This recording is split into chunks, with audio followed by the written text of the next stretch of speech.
Welcome, everybody. This is another edition of Pages Promotions. This is a special author event with Luba Lesychyn, all the way from Toronto, Canada. I'm so excited tonight. Just to let you know who we are, Pages Promotions, we support indie authors on their creative journey from concept to publication and promotion with equitable mentoring, professional services, and enthusiastic advocacy for writers of every age, stage, and genre. And you can find us at pagespromotions.com. We have a bunch of stuff going on the website, more than I could ever talk about here. So jump over there and take a look. Tonight, as I said, we have a special literary event with Luba Lesychyn. She is an indie author from Toronto, and she has written two fantastic cozy mysteries. The first is Theft by Chocolate, which I got to tell you, I had so much fun reading this book. It was blast, and as somebody who is addicted to chocolate, it was hard not to delve into the candy jar while I was reading. So if you guys love chocolate, read this book. If you love mystery, read this book. It's a blast. Theft Between the Rains is on my TBR list, but from what I've heard Luba read from it so far, it again is another one of those really super fun, cozy mysteries. So Luba is going to talk about both books tonight, and she'll do a quick reading, and we're going to do giveaways. We're going to have a blast. Thank you, everybody, for coming. I appreciate you being here. Luba, welcome to our crazy Zoom room again. Thank you so much, Diana, for co-hosting this event with me. It's great to have this platform, and I've just been so appreciative of the virtual festivals you've been doing. So it's great to be back and reaching even more people tonight with this event. So I'm going to share my screen. Absolutely, the floor is yours, Madame. I'll be going through a visual presentation for people, and I'll be going through it a little bit quickly, but don't fear, as Diana mentioned, it's going to be recorded. So if I'm chattering a little too quickly, you'll be able to go back to it and have a look. And if anyone has questions throughout Luba's presentation, just drop those into the chat box, and we will get to your questions at the end of the presentation. But I don't want you to forget them, so put them in the chat box, and we'll look at them while we go. Luba, the floor is yours, dear. Thank you. Again, good evening, everyone. I'm so happy to have this platform. And thanks for joining me. And I'll be talking about my books, as Diana mentioned, also just taking people from inspiration to marketing initiatives as an independent writer. I'm hoping that there are some still to be writers out there that might find this useful. And for the people who are writers, there might be some out of the box things that might come up that might be of interest to you.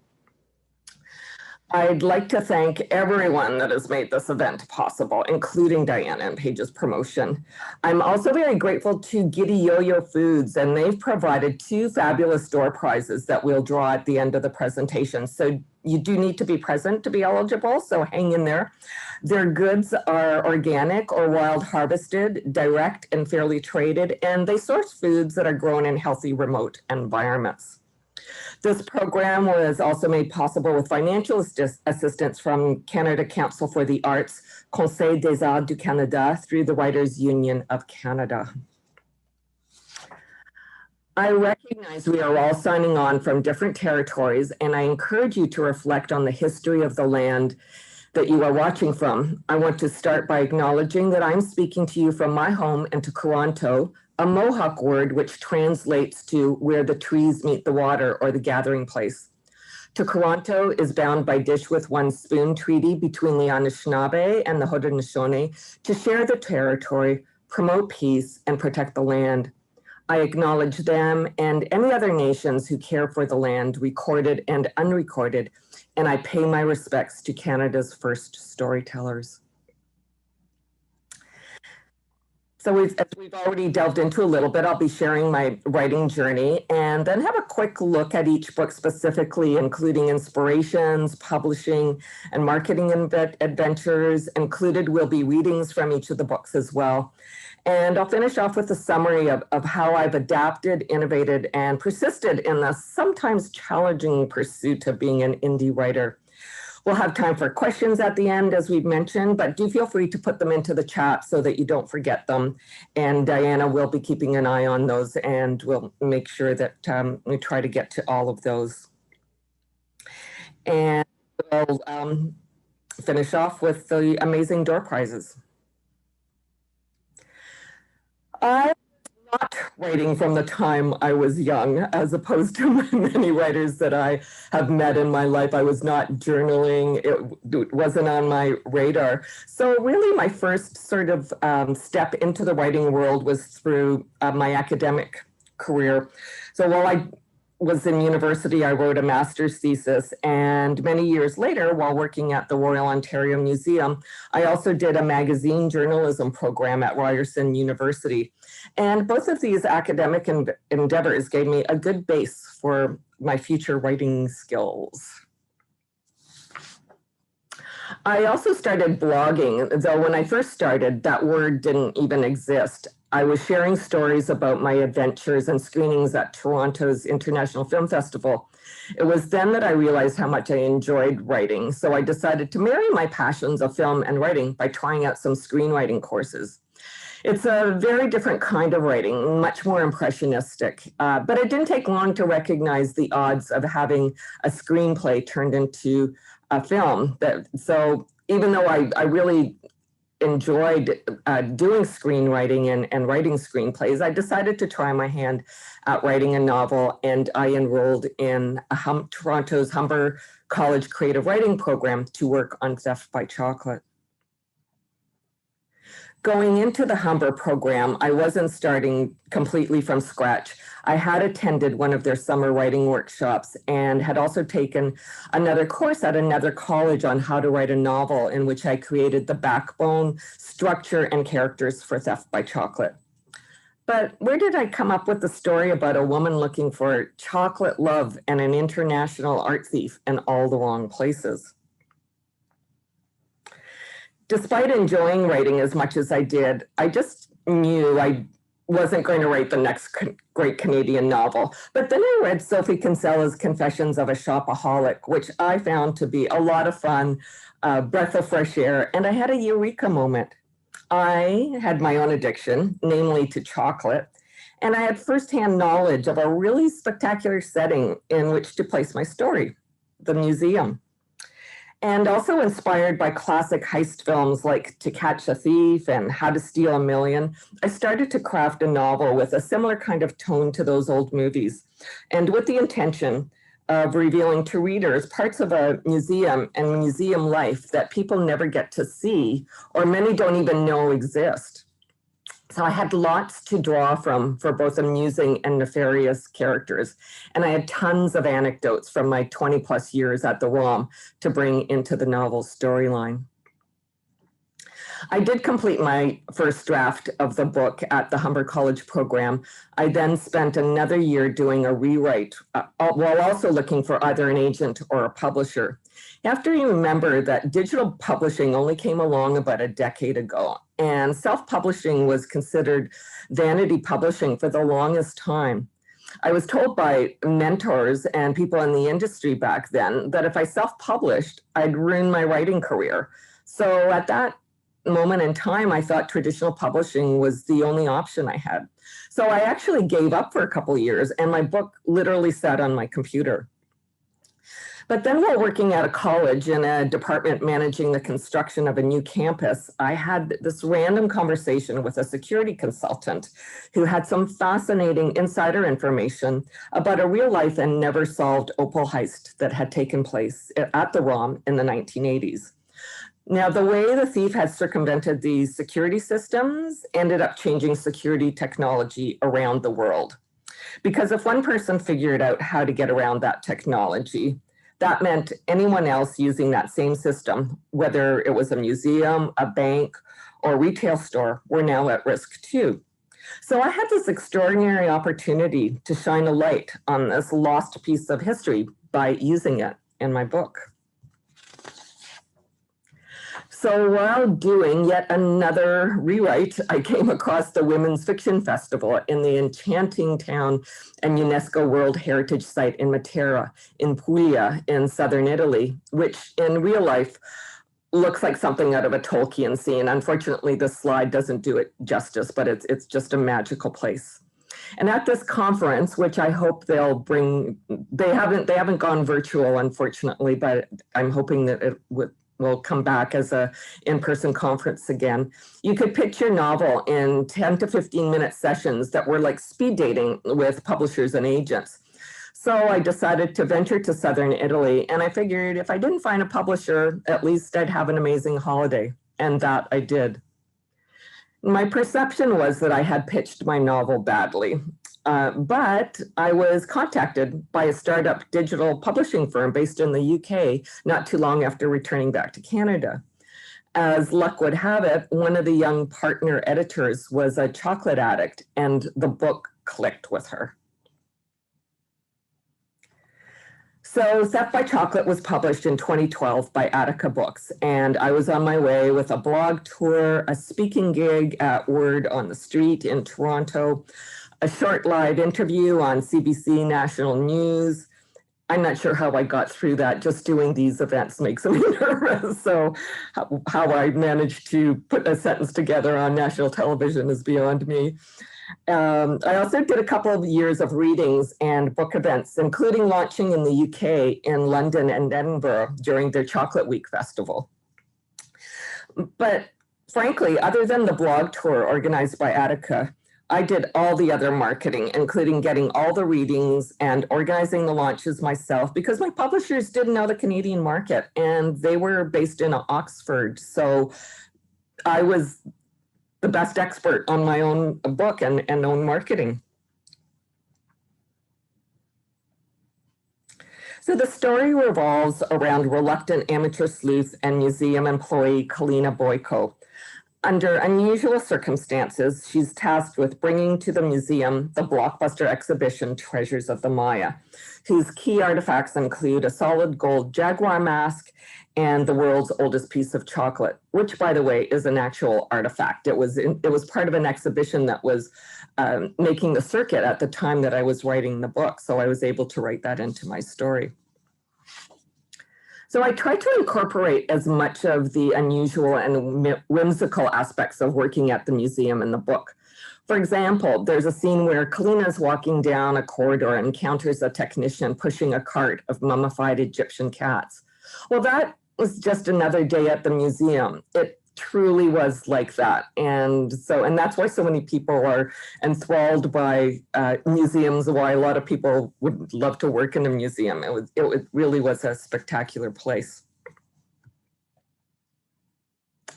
So I'm going to go on to my first reading. I don't actually have chapter titles in my book, but I refer to this one as Terrorists in the Museum, ? So Kalina, I'm going to give you a little bit of a setup here. So Kalina is coordinating bringing this major traveling exhibition to the museum, as I just mentioned, namely Treasures of the Maya.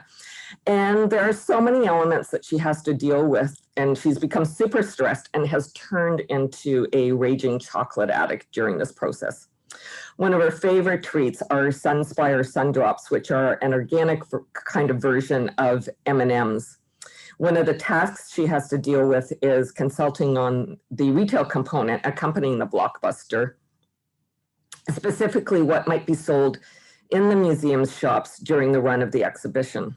She unexpectedly has to take a meeting with a retailer, a German woman by the name of Gert, and Gert has brought along a surprise guest, a hearing ear dog in training by the name of Caligula. So you'll also meet a security guard, Marco, who's been crushing on Kalina, and he's rather protective of her, and he also doesn't trust dogs. So this reading picks up right at the end of the meeting where Kalina is about to actually escort Gert and her trusty canine out of the museum. That's great, Gert, I said, wrapping up. I'm sorry the acting head of shops couldn't join us today, but you've left us with a lot to consider. I'll pass these materials on to her. Very good. Gert planted her feet firmly on the floor and Caligula leapt up. The woman trundled over to the pooch and showered him with sloppy affection, his tail whirred around like a small propeller. I took the opportunity to secretly pop a few more sundrops into my mouth and to refill my pocket with the chocolate niblets. Is it possible to leave through the front door? Said Gert. I do not think Caligula was very fond of the security guard at the back entrance. Maybe it was his uniform. We are both suspicious of men in uniform. Marco? He's harmless, but certainly. I'll walk you to the main entrance and you can leave your temporary badge there. The three of us advanced towards the door in unison, with Caligula sniffing at my pocket. My dog appears to admire your suit. More like the chocolate in my pocket, I thought to myself. We forged ahead and wove through the galleries, visitors staring as Caligula hopped up and down as if on a moving trampoline and snapping towards my pocket. Out of the corner of my eye, I caught sight of Marco traversing the gallery at a diagonal. Gert clocked him too, veered away from him, and inadvertently shoved Caligula right into me. The dog reacted by jumping onto his hind legs, and as he raised his front ones, he caught a claw in my pocket. And in an attempt to liberate himself, he tugged hard and sent a shower of the chocolate sundrops all over the slick, polished limestone floor. Marco throttled towards us like a hyped drug addict and screamed, "Get off her, you beast!" Caligula freed himself from my clothing and cowered between Gert's legs. Marco dove my way, arms waving, and once within reach, slipped on the candies, legs flying into the air until his whole body was parallel to the floor. He dropped with the force of someone quadruple his weight, and his two-way radio smashed on the hard floor, creating a loud cracking sound that reverberated through the cavernous space. Caligula regained his courage and inched forward to gobble up the chocolates surrounding us. "Oh my God, Marco, are you okay?" I asked. "What is wrong with this man?" hollered Gert. "Stay away from him. He's crazy," she said while yanking Caligula's leash, sending the canine into gag mode. He retched a few times before regurgitating a putrid puddle of half-digested sundrops. I didn't know if it was because of neck constriction or whether it was the fact that chocolate is actually toxic to dogs. Marco groaned, rolled onto his side, and grabbed his radio and shrieked into it, drowning out Gert's wails. "Officer down! Officer down! Send for backup in zone 1-02. Officer Zeffirelli has been wounded." A voice rang over the radio. "Repeat, Officer Zeffirelli, repeat." "Officer down! Officer down!" Marco yelled again. I didn't know much about the museum security lingo, but I was pretty sure that officer down meant the same thing as it did on the streets. In a matter of seconds, every security officer in the building honed in on us, and Caligula started barking as if the country was under attack. Another message echoed from the radio. "Police units are on their way. Is the shooter still in the building?" All the guards in sight stopped in their tracks. "What'd they say?" Marco said. "They think you've been shot." "Oh, crap," said Marco. He lifted his radio, but the fire alarm sounded and a voice came across the loudspeakers. "All visitors are requested to leave the building. This is not a test. Please evacuate the building immediately. This is not a test."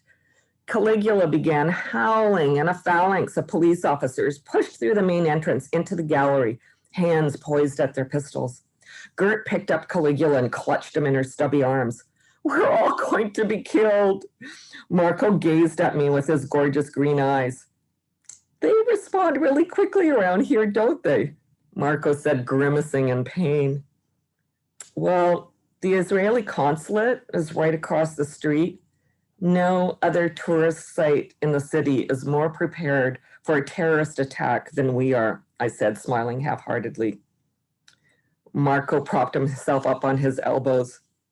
Just in case this goes down badly and I don't have a chance to speak to you later, my sister gave me some tickets to the ballet, and I was wondering if you wanted to go with me. Would you?"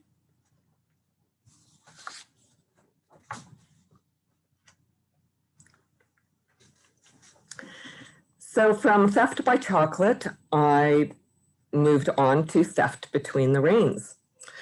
I had never intended for Theft by Chocolate to be anything more than a standalone story. And when my publishers unfortunately closed their doors, I put writing out of my mind for a while, especially since I was working full-time in a super busy job. And I was also teaching yoga part-time. But people kept asking me about my next book. And finally, some inspiration came my way from a very unexpected source.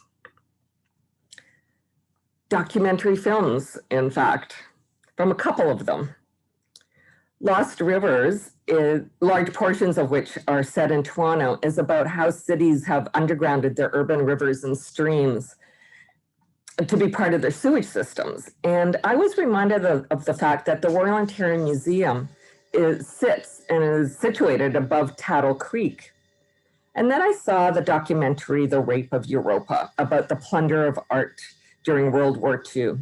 Now, I don't know about you folks, but I've always been fascinated by films like The Monuments Men and Woman in Gold, as well as something my mother had told me about her experiences in Germany during the war, where she was in a forced labor situation. And I thought, things sort of started to formulate in my mind.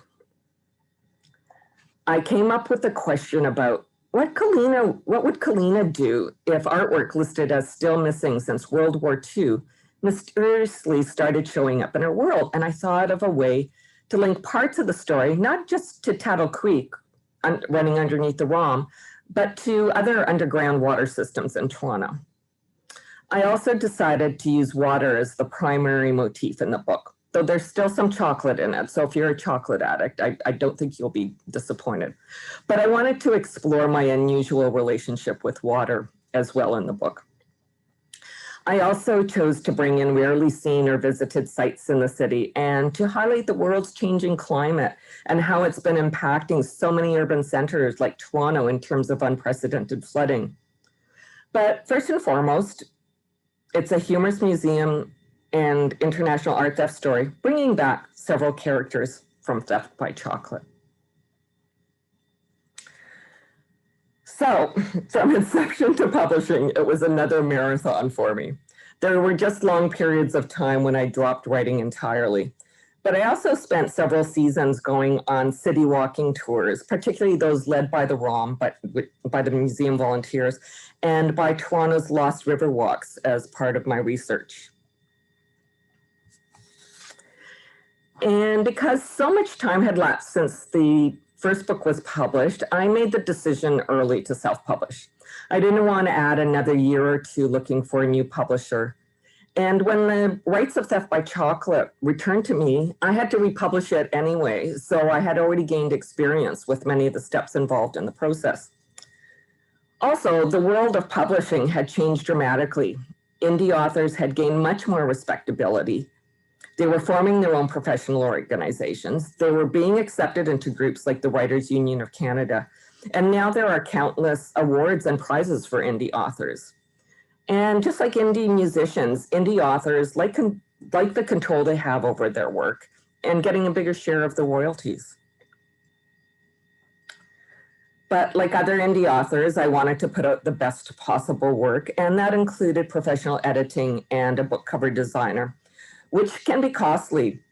So first I searched for some grant funding, and I was really fortunate enough to be awarded a grant from the Shevchenko Foundation, which provides grants to Ukrainian Canadian artists and writers. And then secondly, I ran a crowdfunding campaign on Kickstarter, which quickly exceeded my goal. So between these two sources, I was able to offset a good portion of the pricier publishing expenses. I still wanted to continue to highlight real life and little known museum settings to set my writing apart. So readers will encounter, for example, this creature from film director David Cronenberg's adaptation of William S. Burroughs' Naked Lunch, namely the mugwump.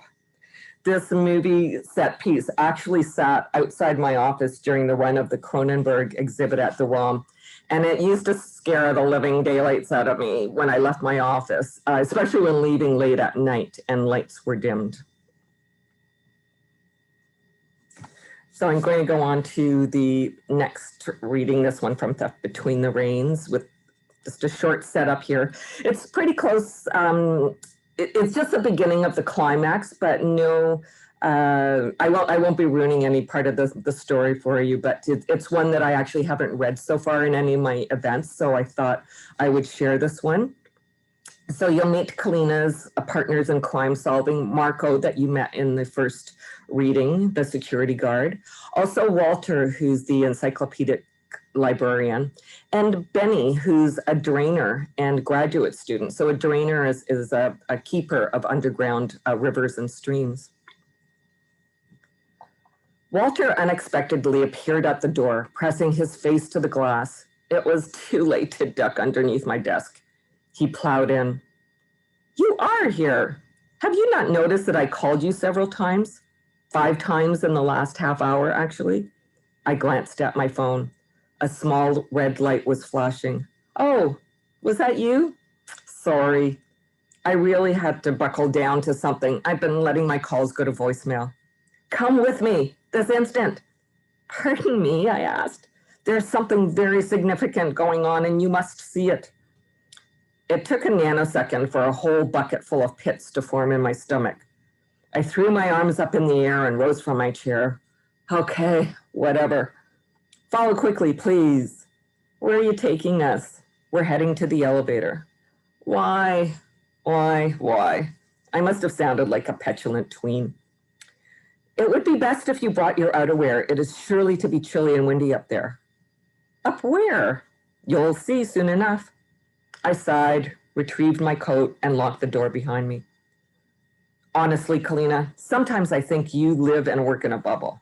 Me? Was he kidding? I thought to myself. Although your office is rather isolated, I find it difficult to believe you are unaware of what is happening outside these doors. Walter led us to the rotunda elevator. As we waited for the lift at the B1 level, I clucked Marco. Hold on, he yelled. The elevator arrived and Marco herded us into it. Where to, Walter? I was standing directly in front of the panel with the floor buttons. 4th floor, answered Marco. The boardroom? I asked. We will need to take the stairs from there, said Walter. I pressed the number 4 button and we ascended. This bank of elevators was the less used set in the museum, so we arrived without any stops. We stepped off and then Marco led us towards a stairwell. Doesn't this go to Liza's garden? I asked. I didn't think we were allowed up there. Technically, we're not, said Marco.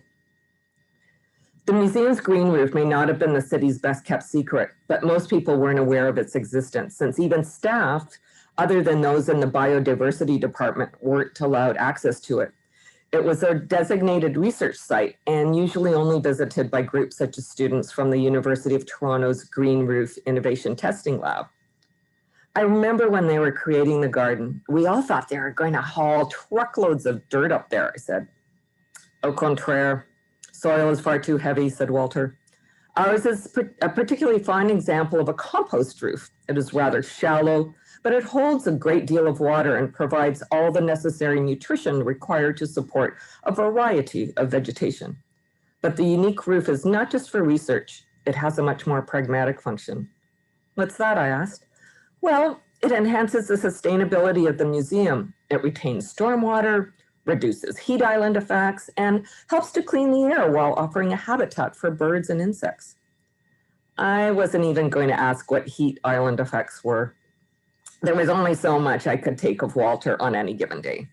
We reached a door, and Marco pulled out a large ring of keys.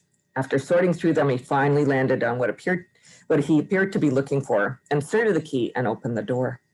Immediately, a forceful gust of wind caught the portal, and I thought for a moment it was going to pull it off its hinges. My hair was blowing in all directions, and having failed to have closed my coat earlier, I struggled to pull the 2 sides together to zip them shut. Are you sure it's safe for us to go out there in this wind? I don't want to end up in the air like Mary Poppins, but without an umbrella. Don't worry, we won't be here long, said Marco. We wanted to see this up close and a bit more personal, said Walter. It is all over the internet. What is? We began walking, but I quickly threaded my arms with Marco's and Walter's. Safety in numbers, I said, constantly turning my head to get hair out of my eyes and mouth. But if I get scooped up into the sky, you guys are coming with me. Thanks, said Marco. We all lowered our heads, trying to keep the wind out of our faces as we made our way towards what looked like a large field of yellow chive plants. There seemed to be the odd shrub or small tree, but that's about all that was visible as I kept my gaze down. This way to the east side, said Walter. I peeked up slightly. My knees started trembling and my stomach began somersaulting as we walked towards an edge. Did you guys bring me up here to make a human sacrifice of me? Do not be absurd. Look over there, look. Walter was fully upright, but was finding it difficult to stay steady on his feet. Marco and I straightened up.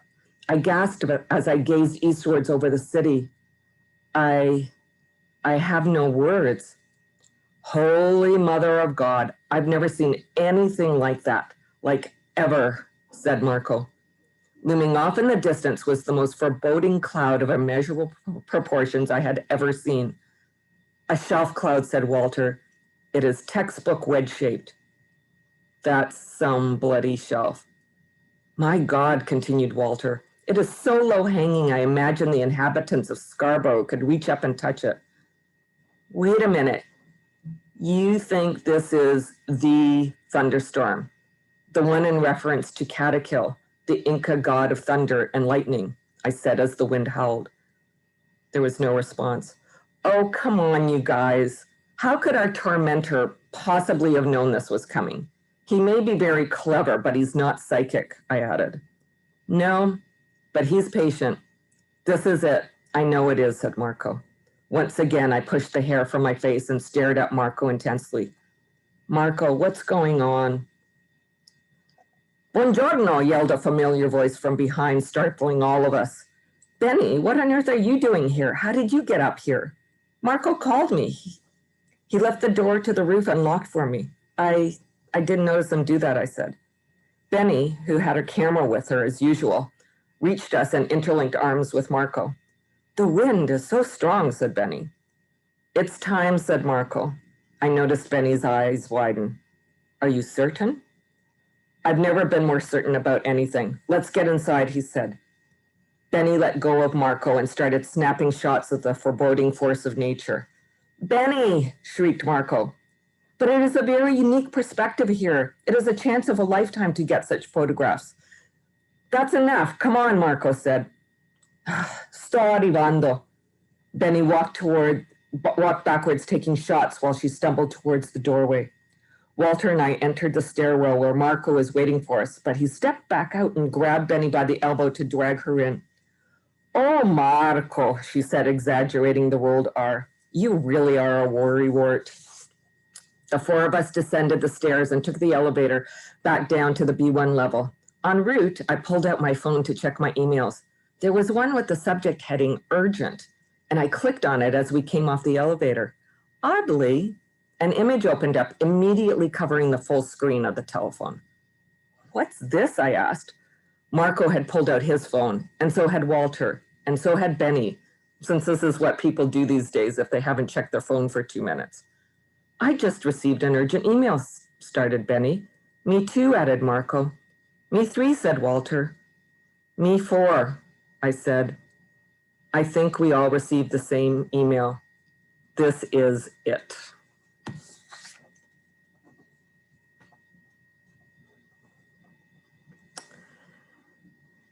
So I hope you enjoyed that reading from Between the Rings. I've already mentioned my decision to self-publish my second novel, but I'd also like to add that even if you do find a traditional publisher to publish your book, chances are you're going to have to do your own marketing unless you're on track to becoming a rock star writer, which is possible. I'm not saying not, but most writers I know, traditionally published or not, still have to contribute a lot to their own marketing. Everyone's stretched in the publishing business, and I know in my own case, no one is going to work harder at promoting my book than myself. But as an indie author, it's hard to get media attention, so you have to think outside the box. Now, I'm going to be talking from a Canadian experience here, and there might be some things that might not be applicable or which are done a little bit differently in the US. So do feel free to put your comments in the chat. I'd be interested to know if any of this resonates with you. So if you have a good eye for design or have a graphics background, you can easily create your own book cover. But in my case, I'd rather stick with writing. But one thing no writer should scrimp on is hiring an editor. We're just too close to our work to have an objective eye. But a good editor can be costly. And years ago, a TED Talk I saw discussed how the new funding model for creatives like musicians, artists, and writers is crowdfunding. And a friend of mine ran a rather successful campaign for her book, highly successful, actually. So I decided to run my own campaign using Kickstarter, as I had mentioned just very briefly earlier. But with Kickstarter, if you don't reach your target, you don't get any of the funds. While with a platform like Indiegogo, you get to keep any funds you raise. But Indiegogo is the leading platform for tech products, so you might not get as much activity with a book as you would on Kickstarter. But I ended up reaching my modest target in just over a week, including a surprise pledge from a very generous benefactor that I would never have predicted. Also, my readers were actually willing to pay more to support me as a writer and to get a copy of the book before it was available to the general public. I also thought it might be a good way to attract new readers. So even though I had a pretty unimpressive video, I mean, I did as best I could at the time. I think I can do a better job these days, but it was kind of lame. And I have a bloopers reel that you can look at on access on my website. But I also launched the campaign at the wrong time of year for a book and wrong day of week for a campaign, and it was still successful. So nothing ventured, nothing gained, as they say. But my campaign request was modest. As mentioned, I wanted to make sure that I actually met my target. Otherwise, I wouldn't have gotten any of the funds from Kickstarters. So I decided to look for some additional funding through trying to find a grant, which I also mentioned briefly earlier. A substantial number of grants require that you have a traditional publisher, but I did find a cultural organization that didn't have that restriction. So if you're willing to put in some time and thought into an application, you just never know. Honestly, I went into this thinking, you know, whatever, I'll put it in there.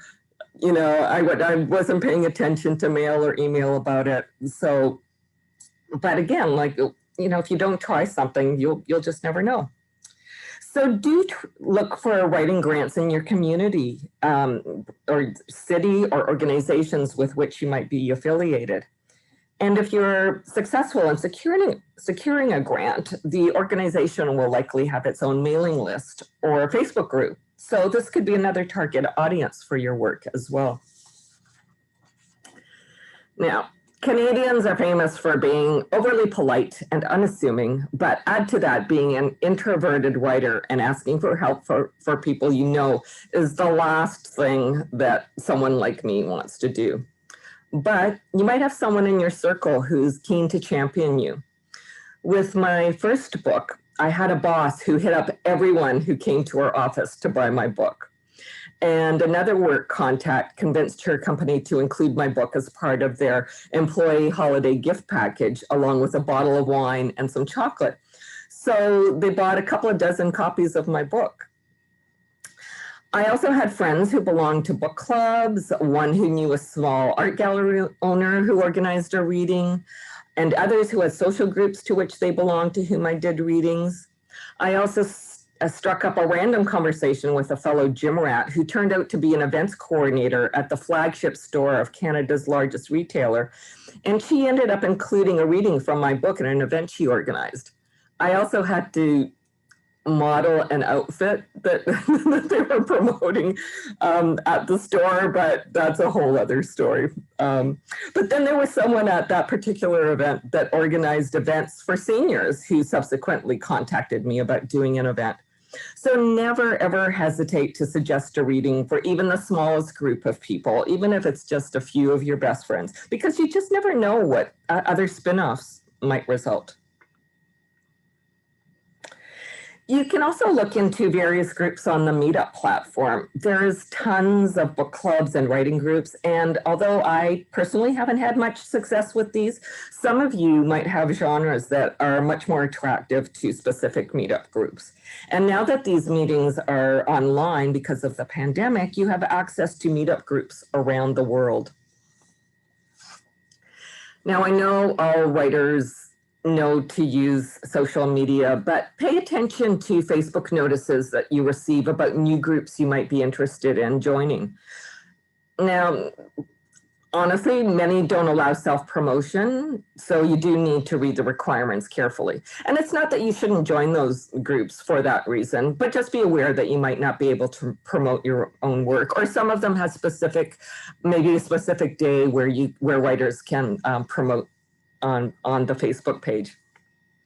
Also, another thing that I did very recently, I read a blog post on a major City of Toronto blog that touched upon a subject related to where a number of the scenes in Theft Between the Rains are set. So I wrote a comment in response to the blog, which was attached to Facebook, and mentioned that if anyone wanted to learn more, they might want to check out my book. So yeah, you might be shy about doing this kind of thing, but again, what do you have to lose? Now, I've participated in many library readings. I've been really fortunate, but I've also worked hard. The libraries didn't search me out. For Theft Between the Rains, I sent over 50 emails and proposals to libraries in Ontario, and about 12% responded positively. So in Canada, libraries have budgets to pay authors for such readings, or they can apply to the Writers' Union of Canada for funding to pay a union member author an honorarium. So even though I haven't been selling many books at these new types of virtual events during the pandemic, the honoraria I received made up for the lack of book sales. So that's been really welcome. Also, if you do a library event, the library will add your book to their inventory. And in Canada, if your book is in a library, you're entitled to apply for public lending rights compensation from the federal government.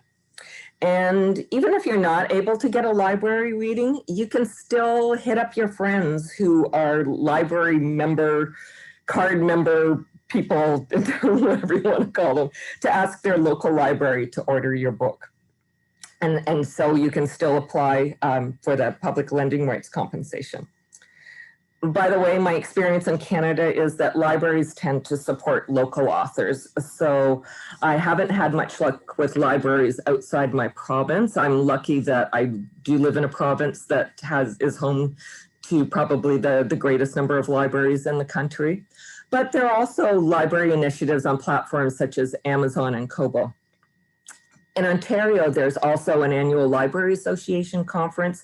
And when it was an in-person event, you could actually buy stage time to do a reading to conference attendees. It wasn't inexpensive though, so you have to decide if you want to make that kind of investment or not. I've also done blog tours with both books, and I find them a relatively inexpensive way to get some internet presence, possibly some reviews and sales and names for your mailing list. It can be labor intensive for a short amount of time, but I actually enjoyed writing the blog posts and doing written interviews and interacting with the blog readers. So the blog organizer that I used for Theft Between the Rains was really terrific. They were super organized, and they had a wide variety of affordable packages you could buy into. But when researching blog tour organizers, you'll see that not all of them do all genres, and I ran across a few that were exclusive in a way that didn't resonate with my own views. So I'd suggest you take the time to find a good match so you can have the best possible experience, as I did. So like many writers, I have always counted on book festivals to promote my novels. When Toronto's big book and magazine festival went virtual last year, it soon became clear their virtual version wasn't addressing the way that many indie authors distribute their books, such as through platforms like Amazon. So I went on the hunt for virtual festivals quite early. And although many festivals did go virtual, I honestly haven't found any festival that's as beneficial for indie authors as Pages Promotions festivals.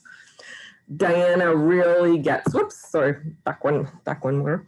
Diana really gets how indie authors work, what they need and what readers want. And Pages Promotions festivals, in my humble opinion, keep getting better and better with each iteration, which now include workshops and a pop-up store. It's also really reasonably priced. Moreover, because all the sessions are recorded and added to the Pages Promotions YouTube channel, you can build up some great internet content for your work. And no, Diana has not paid me to say this. It's just been such a dream to have her in my life and encountered her. But I've also developed a whole new community of writers through the Pages Promotion Festival, including Emma Palova, a journalist and writer who interviewed me for her podcast, For the Love of Books. So do check out Emma's podcast and contact her if you'd like to be interviewed, if you're an indie author looking for this kind of opportunity. She's always looking for indie authors as guests. You can also submit your work for various indie book awards, but submission fees can add up pretty quickly, as I found. So do have a look at past winners of any of these awards. If they've historically been literary works and you're writing genre novels, it might not be the competition for you. But many have awards for a plethora of genres, and some of them will also offer feedback on your work as well, which can be valuable. But in one particular case, an award to which I submitted, it was clear from the feedback that I received that they hadn't actually read my book. So buyer beware. On the positive side, if you do win an award, it can increase your readership and get some media attention. So these are just some of the ways I've spun my book marketing outside the box.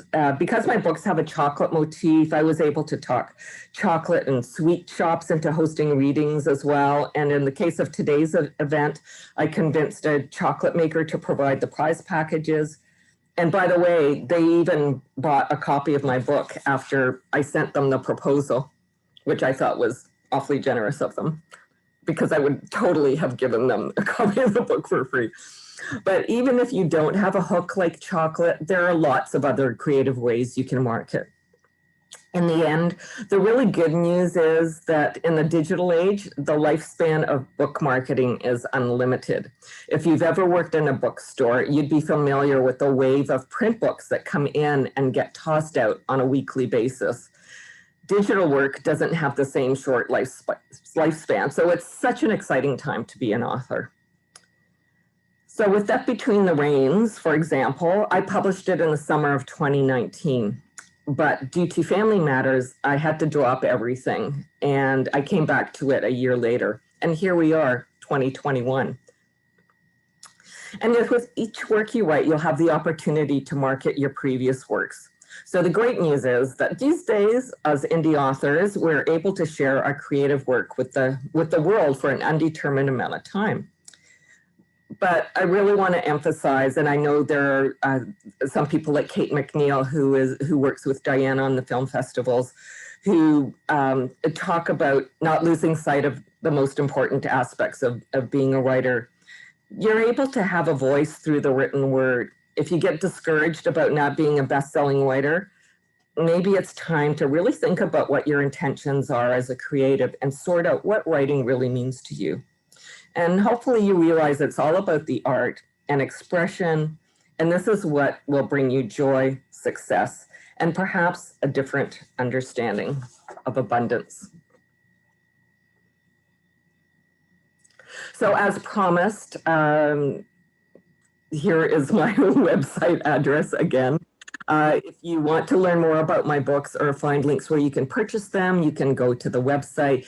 You can also join my mailing list by going to the site and filling out the form that pops up. You can also follow my author page on Facebook, and I'm on Instagram as well. These days, I'm writing blogs that are part of a pandemic project of mine. It's a combination of image and written word called A Nebulous Number of Days of Adaptability and Memory, which is a series of contemplations on objects in my tiny, tiny home that have triggered forgotten memories during this time of isolation. And my next book, I'm going to venture out into something a little bit different, but still in the museum world.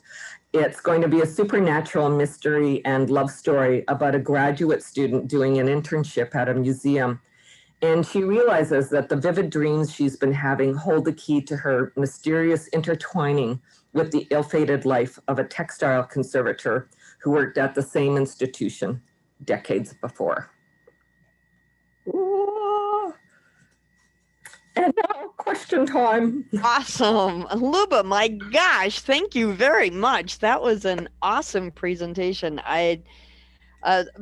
We have a couple of questions. If anybody else has any other questions for you, I will certainly be happy to field those and take those. But my first question is immediate, and that is, when can we expect the next book coming out, and do you have a working title yet? I do have a working title, but I don't know why, but I'm very protective of it. So I'm not going to share. And maybe a little superstitious as well. Yeah, perhaps, but when do you expect it might be out for us to get our hands on? You know what? I'm really not going to be rushing it at all. I really hope to be able to birth my book in a world with no fences and open skies where we can all gather again in safety. So I'm gonna take my time with this book. I'm also going to do a much more kind of a targeted and scheduled marketing plan for it. With that between the reins, because I was working full time and teaching yoga and all that other stuff, I was just kind of scrambling, and like just catching things as they came out. And so this time I really want to sort of think about, when different opportunities are available. For example, again, in the Canadian situation, there is some funding that I can apply for a book launch, and something that I completely missed because of the time of year that I published the last book and that sort of thing. Mm-hmm. So, and I know a lot of people think, oh, well, we're not doing much these days. We're sitting at home, and, in my particular province, especially, we've been under pretty extreme lockdown for quite some time. But you'd think that I'd be just writing like mad, but there's an oppression that happens with the kind of chaos that's going around in the world. Sure. Yeah, I think we've all experienced some of that. I thought I was going to get a ton of writing done in the last year, and it turns out that the opposite was true, because my brain was so it was so bogged down with this idea of isolation, and I couldn't go to my favorite cafe to write like usual. I couldn't go to the libraries to get inspiration. So it was difficult to find that creative energy. So I understand exactly what you're talking about there. And I honestly have so much of it in my head, so it's not like I don't even have it worked out yet. And it's also based, I'm drawing from a screenplay that I had written about a decade ago. So I had the bones of the story, although I'm changing things up quite a bit. But I still, I know where I'm going, what I'm working towards. But it's still been a bit challenged. So I'm reluctant to give a timeline. But I mean, I don't know. Maybe a year, maybe sooner, maybe more. I don't know. I'm fortunately in a place where I don't, I don't feel like I need to be rushed to get it out. And, absolutely. And again, when as an indie author, you don't have a pressure from a publisher. Right. There are no deadlines when you're an indie. Yeah. So I'm going to trust my instinct about when the time is right for it. That sounds wonderful. So talking about time, what kind of a writing schedule do you have? When we're not in pandemia, let's talk about normalcy. What would be an average writing schedule for you? Do you write every day? Do you write every week? How do you manage it? Yeah, it's actually not that different now than it was previously, to tell you the truth. But these days, I sort of do my ideation in the morning. I meditate in the morning, and so I do a lot of that sort of building of world, of dialogue, and that sort of thing. Often when I'm meditating, or channeling, whatever it is, when things are popping up. And then I do some physical activity, like I'm trying to, keep do something on a daily basis, whether it's a bit of cardio or yoga. And so I often don't actually sit down to my computer until later in the afternoon. And so sort of like, if I get into a real zone, I could write like from 3 till the time I go to bed. Other days I don't. And again, just because of the circumstances in the world, there are some days I don't touch it at all. But my writing pattern is pretty similar. When I was working at the ROM, we used to do, in one of the departments that I was in for many years, in the programs department, we were doing book launches, and Kathy Reichs was one of the authors. She came to us with her first book. And I remember her saying, because she worked in the forensic world and had a really busy life and was a single mother and all of that, she used to get up like at 4 o'clock in the morning and a couple of hours and then go into work and deal with that. I'm not one of those people. Me neither. Yeah. For whatever reason, it's a later in the day kind of thing. Yeah, life doesn't happen for me until 10 o'clock and or 2 cups of cocoa. It's just how the world works for me. So Kathy David was curious about which book did you enjoy writing more? And I know it's like choosing children.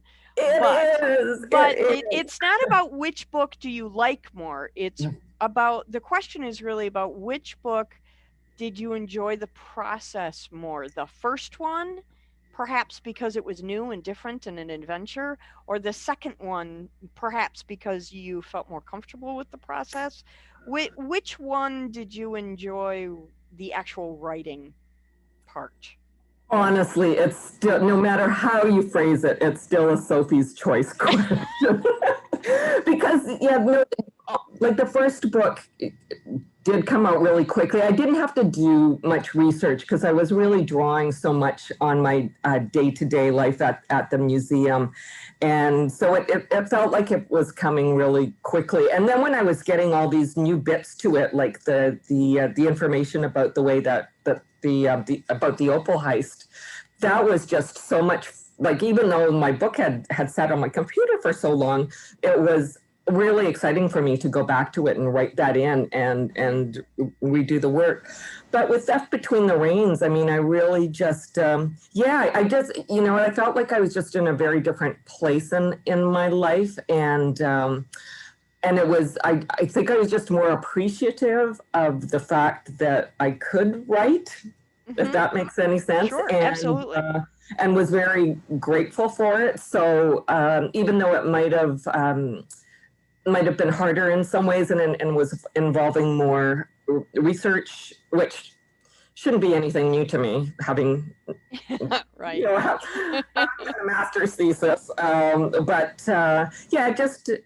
was just I really liked the way the story evolved, and I'm not sure if any of the questions are going to be whether I'm a planner or a pantser. Obviously, that's always my question. You know that.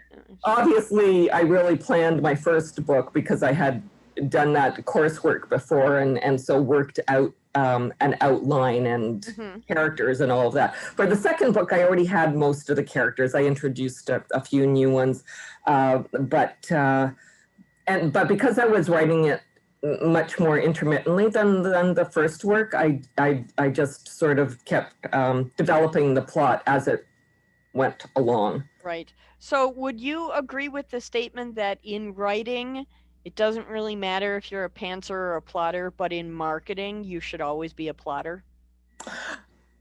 I would say that that's a pretty good summary, pretty good advice. Yeah. Yeah. I mean, like I said, it's not that you mess it up, like, because I did have to drop the marketing for my book for a year, and I had the opportunity to come back to it. So, you can't be hard on yourself for that. But yeah, I think that, maybe if I have this better developed schedule, it might make a different impact in general. So. Sure. Absolutely. So to wrap up our Q&A tonight, and then we'll give away some fun prize packages.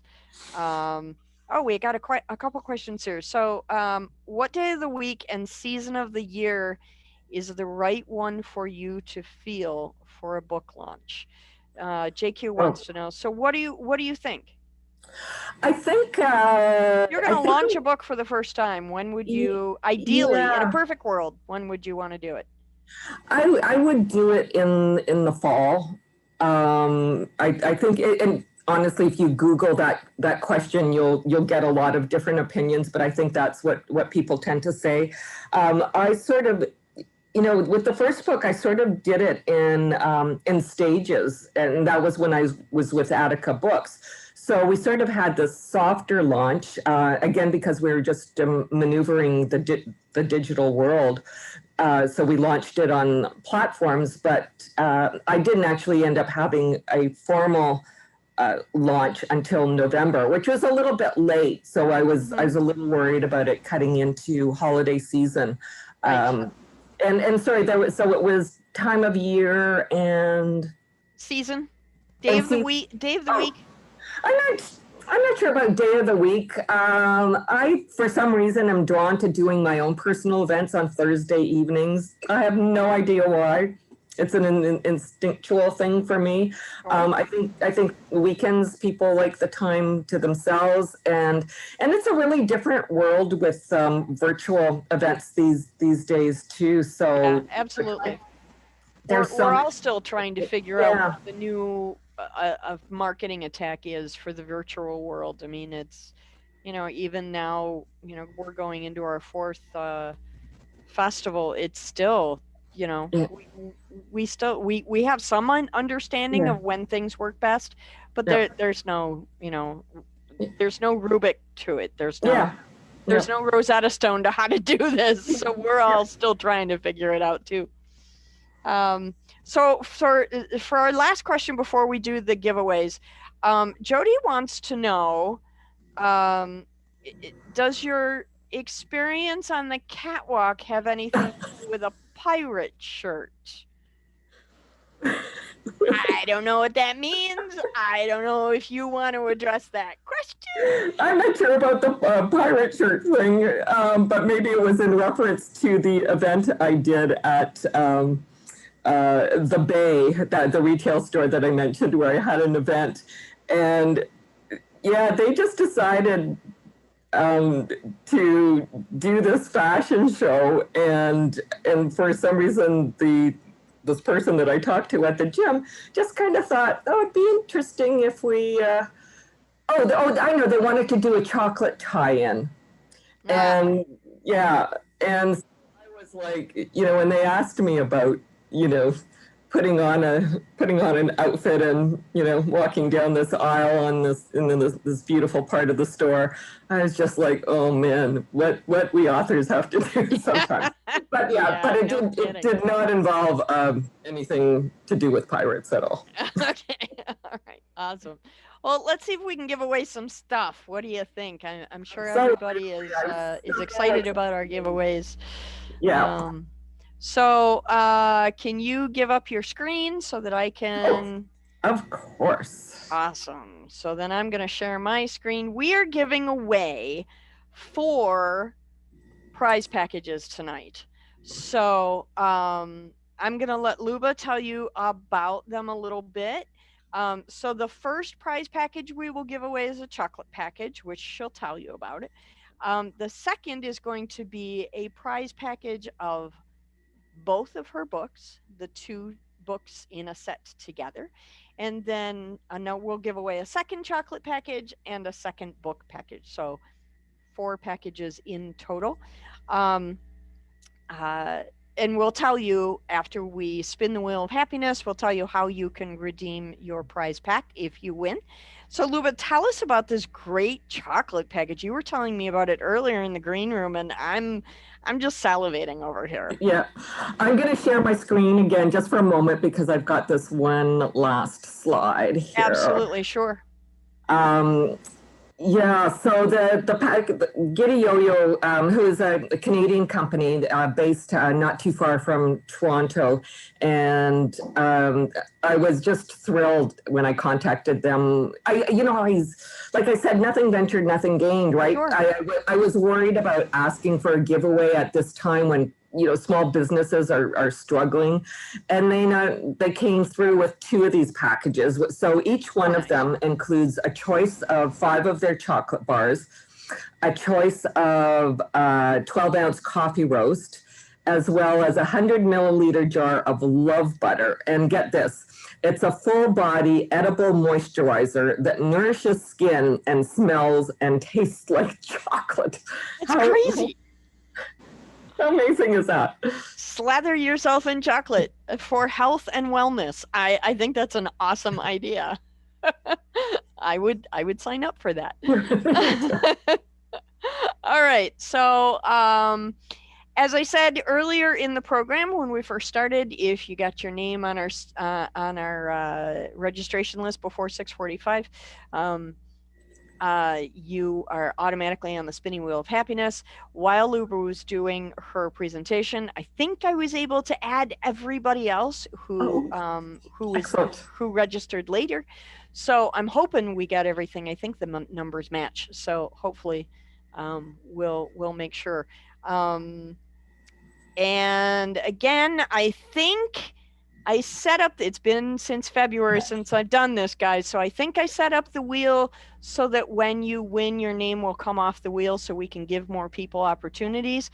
But in the event that I messed up that technology, if the wheel lands on your name a second time, just understand that we're going to spin it again and give it to somebody else so everybody can get an opportunity to win. Okay? So let me go ahead and share the spinning wheel of happiness. You guys are going to love this. I have more fun with this silly little piece of software than I think I've had in decades. It's just ridiculous. So the first thing we're going to give away is a package of that 2-set book deal, the chocolate package. We're going to give away the chocolate package first, which is, I can't even think straight because it's so much chocolate. So we're giving away chocolate. I'm going to spin the wheel and we'll see whose name comes up. Good luck, everybody. Here we go.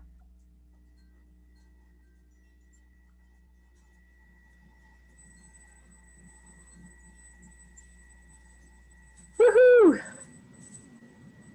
Yay, Kathy! Kathy is the first winner of our handy dandy. See how much fun the spinning wheel is? Yeah. It's more fun than you can ever imagine. It's incredible. So you get a chocolate package, Kathy. So congratulations.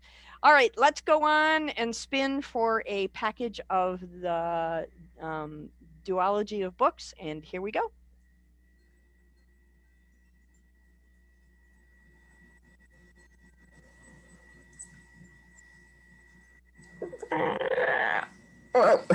Yay, Kathleen! Congratulations, Kathleen. Yay, fellow author and festivalite and Toronto writer. I believe you're in Toronto. Congratulations. Yay! Okay, so you get a copy of the books. And now we're going to give away some more chocolate just because, we've got it to give away. So why not, right? So here we go.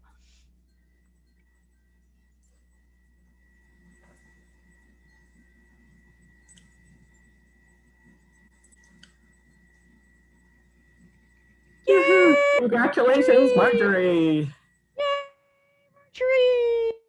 Okay, and here we go for the last prize on our spinning wheel of happiness tonight. Another set of Luba's books. Here we go.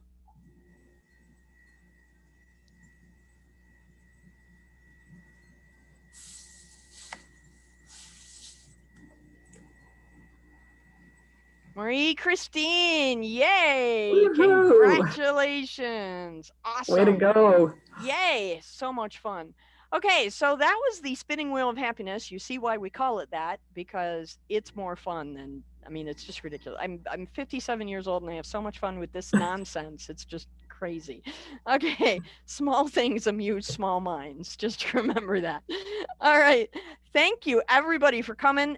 We are now going to tell you how you redeem your astounding prize packages. Luba, give them the instructions. So I would ask that you email me today before midnight, please, and to claim your prize. And I think that's what we decided. Is that not right? Yeah. And you can go to my website, lubalesychyn.com, and there's a contact page there, and you can email me through that. And then we'll make arrangements to get the packages to you. You will probably work directly with Giddy Yo-Yo to make sure that they're shipped to the right place. So we'll be in touch with everyone. But yes, do contact me before midnight, because if not, we will contact someone else who. Yep. If we don't hear from you by midnight tonight, Luba will randomly draw another winner to take your prize. So if you decide you don't want it, and why wouldn't you, or you forget, then understand that somebody else will be winning your books in a random drawing. So midnight tonight, get it in there. And again, go to Luba's website at lubalesychyn.com. See, I just like saying it because I get it right. I get it right.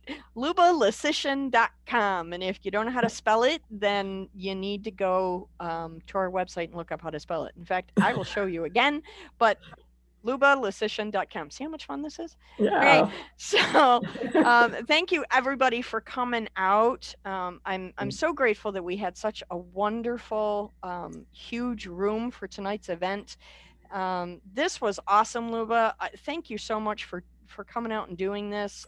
Thank you for your time and your free books and your thank you, chocolate Diane. advocacy for those of us who struggle. So we appreciate it. Again, everybody, we are Pages Promotions. We are having another book festival. It's a virtual book festival that's going to be taking place in June. It's called the Summer Reading Regatta, where we have a sailboat theme this summer. We have 50 authors signed up already. We still have room. If you're an indie author or a small press author and you'd like to promote your work, we would love to help you do that. So jump to our website and see what we have to offer. Follow us on Facebook. Follow Luba on Facebook. And thank you everybody for coming. I'm just so overjoyed that we have such a great audience for tonight's event. Yes, thank you so much, everyone. So cool. So cool. Yep. Thank you everyone for coming. I appreciate all of you. Have a wonderful evening and enjoy your springtime. Take care, everyone. Have a good night. Bye-bye. Bye, everyone.